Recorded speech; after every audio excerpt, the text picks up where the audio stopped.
Alright, I'm back at the big HD again today. I didn't plan on coming back today, but a job that I was going to be doing, that caulking the bathtub, is going to have to wait. So, fill my time with something else. There's a client I've got that needs a subfloor put in the bathroom, so if I'd have known I was going to be doing that job this week, I would have got the supplies for that yesterday, but I didn't, and so here I am.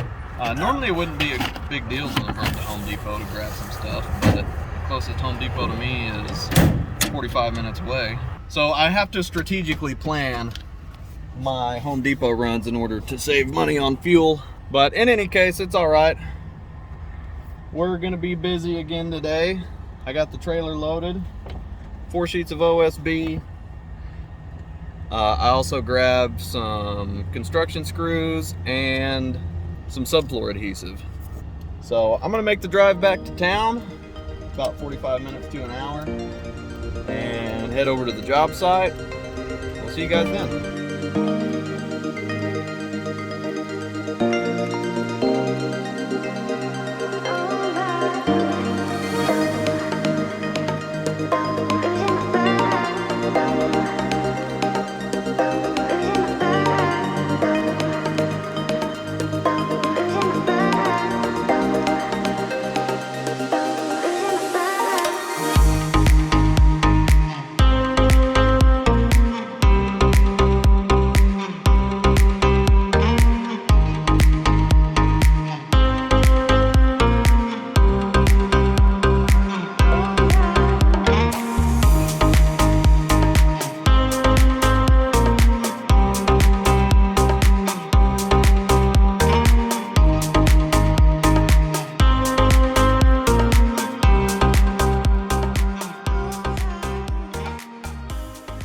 All right, back on another job site.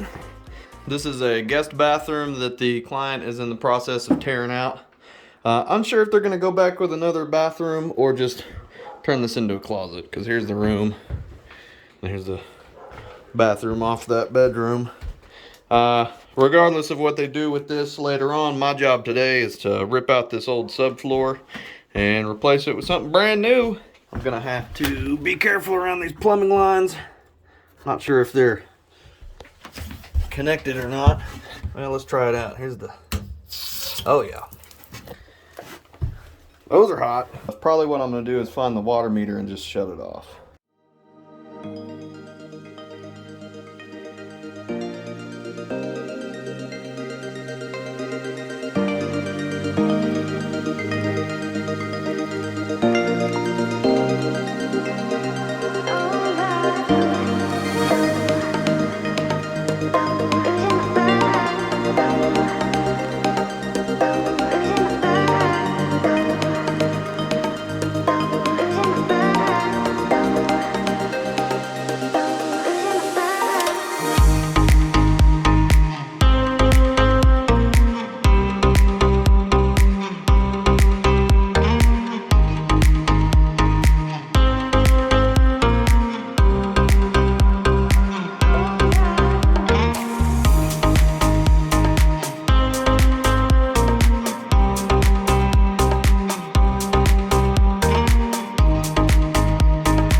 Well, my Ryobi Sawzall finally gave out. That's not just the blade that's loose in there.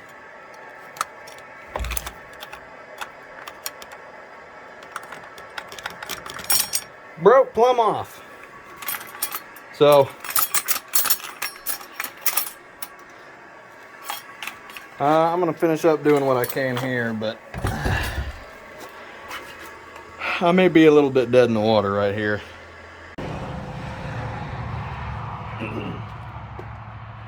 Good morning. It's day 2 on the subfloor project in that old bathroom. I got the subfloor tore out yesterday and most of the remaining drywall. I had to stop short though because my Sawzall had a catastrophic failure.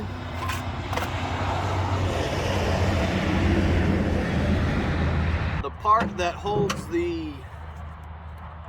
the blade in right here came completely detached from the arm on the inside, so it was just flopping around in there. I got a backup from my father-in-law until I can get a new Sawzall. Okay, this is where I had to stop yesterday. I was using my Sawzall to cut the old subfloor flush with this. So it gave out right here. I need to finish cutting this out. I'm gonna put some perpendicular members across my floor joist here, running to the other floor joist to support the subfloor here and on the edge where the new one's gonna be. You don't want that just floating out in midair, so I'm gonna put some perpendicular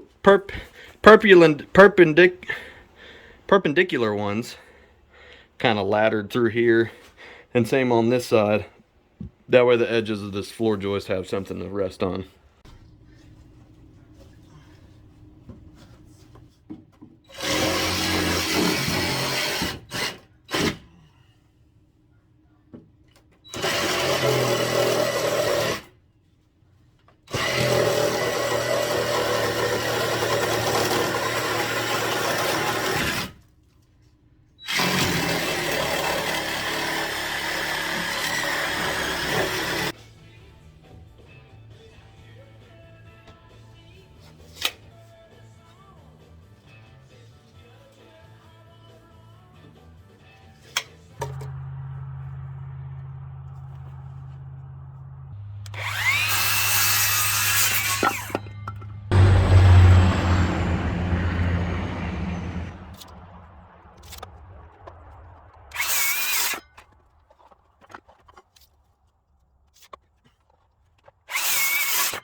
Oh.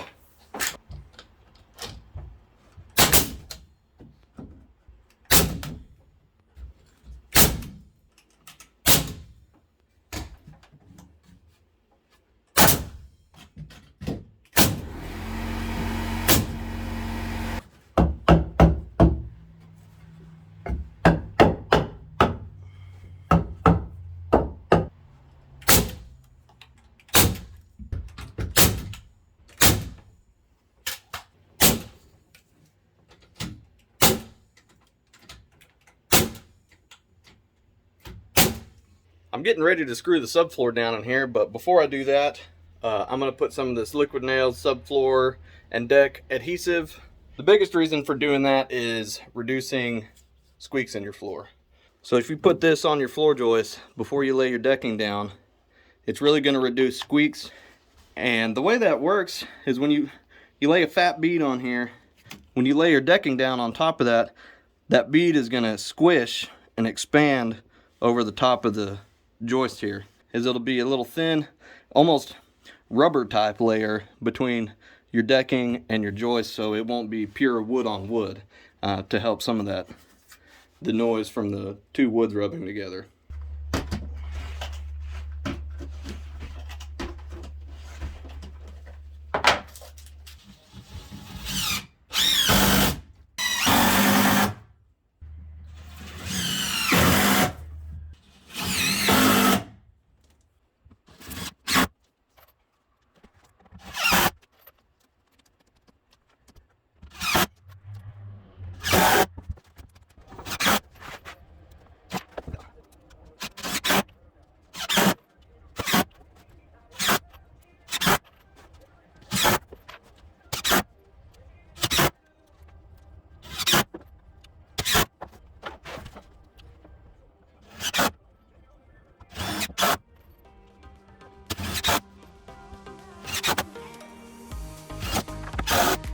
Okay, got my subfloor in. It's solid. I used that adhesive on the joist between the decking. Over time, as there's deflection between the joists on this, we shouldn't get any pull up out of those screws. And if there is just a tiny bit, that adhesive in there will help keep it from squeaking. So this is gonna be really solid. Let's see, what else? Oh, put a new subfloor inside of this cabinet as well. For this HVAC, and there used to be a water heater here. They put a tankless, but this was all rotted out, so replace that as well. Anyway, that's it. Thanks for watching another episode, and we will see you later.